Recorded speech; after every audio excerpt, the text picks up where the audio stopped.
TextCalc 19, entering dependents. So this is the first part of entering information on TextCalc 19. Besides entering dependents, you would also want to enter in your case information at the same time. It's not necessarily, but these are text fields up here where you can obviously put in the information that you want to put in. You can put a case file number in, the parties' names, that's what I like to use, but ultimately these are text fields which you can use. I would also encourage you to put in the parties' names here.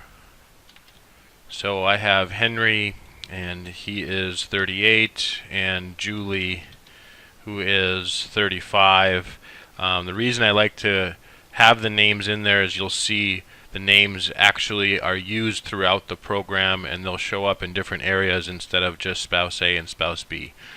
So these are specific to each side of this calculator. Henry's on the left, Julie is on the right, and that will be consistent throughout the program. So entering dependents, when you do have children or any dependents, what you'd like to do is hit this button that says enter remove dependents, and when you hit this button you'll see a drop down come up. Right now it only has one line, and you'll need to use these plus and minuses to add or delete rows.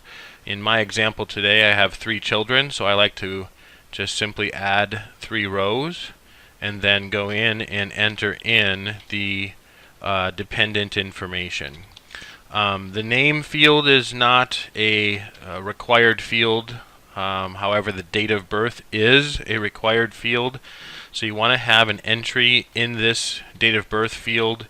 If you don't have the dependent's date of birth, you still need to put something here. So I like to use like 1/1/2010 or something like that, just to make them a minor. But this is an important field to have entered if you have dependents. Otherwise, if it's left blank or if there's a different entry there, the program's not going to recognize that there's dependents, and when they're running calculations it's going to miss some things. So the date of birth field is a required field. You want to have something in there.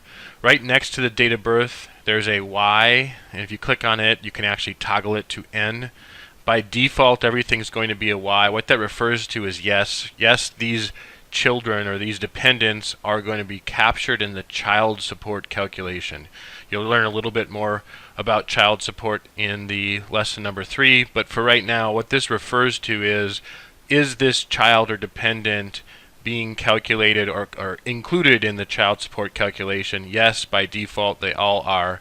In some cases, if you have, let's say, an 18-year-old or a 19, 20, 21-year-old where you do want to list them as a dependent for tax purposes, but you do not want them factored in the child support, that would be a scenario where you would click N and kind of, take them out.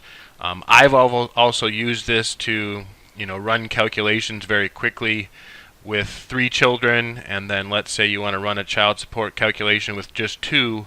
All you would simply have to do is change one of those to N and now run child support again, and it would be only based on the 2 with Y's. So this is, again, something that by default is always assuming your dependents are part of the child support calculation, and this is a way to quickly turn that off or turn that child off.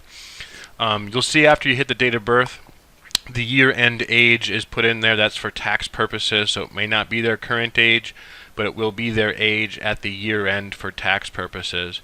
And then to the right of that is where you would enter in the number of overnights. This is an entry that has changed a little bit since from prior programs.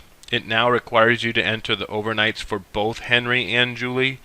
In my example, I'm going to have Henry have 52 overnights of the youngest, but I'm going to have equal placement for the 2 older children. So you can go in there and put in the number of overnights there. So opposite of 52 would be 313 if there's 365 days.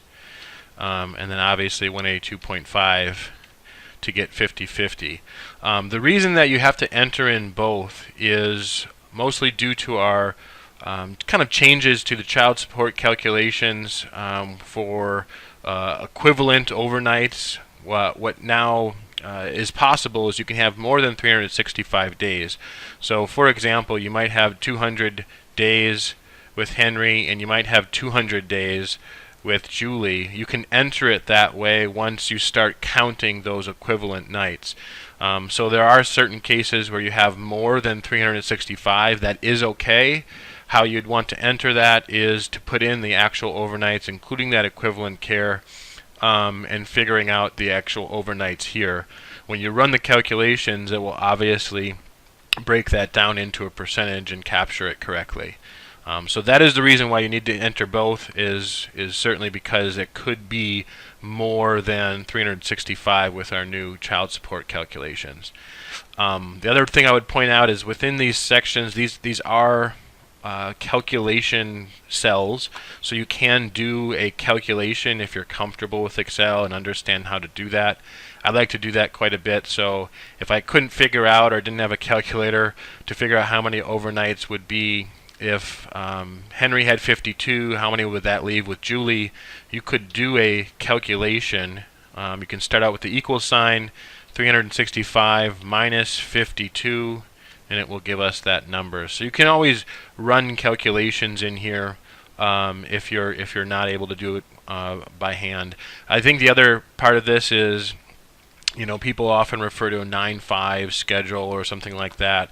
You can also do that type of formula. That's a common one that I would do. So if you have 9 out of 14 overnights, so 9 nights out of every 2 weeks, you can run that and say, okay, 9 divided by 14 times 365. Oh, I put minus. So you want to put multiplied by 365.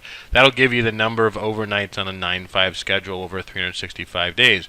So again, these are just kind of formulas. These are things that I've done in the past. They are formula cells, so this is something that you can, if you're comfortable with doing that, kind of be more advanced and run some calculations there. Otherwise, this is an important field for the program to understand for 2 reasons. One, for tax filing purposes, the number of overnights and really the percentage of time with the children dictates if the parties could file head of household. And then obviously the second reason is for the calculation of child support to be accurate, we need to know the number of overnights. So when you enter dependents, the 2 required pieces of information on this field are having a date of birth in each and also entering in both sides. With Henry and Julie, entering both of the overnights there. So there's a total and then a number of overnights for each. So that is lesson 1. That's how you enter dependents. It's pretty straightforward. It's very similar to last year's and prior programs, other than the fact that you do now need to enter overnights in both columns instead of just one. Thank you.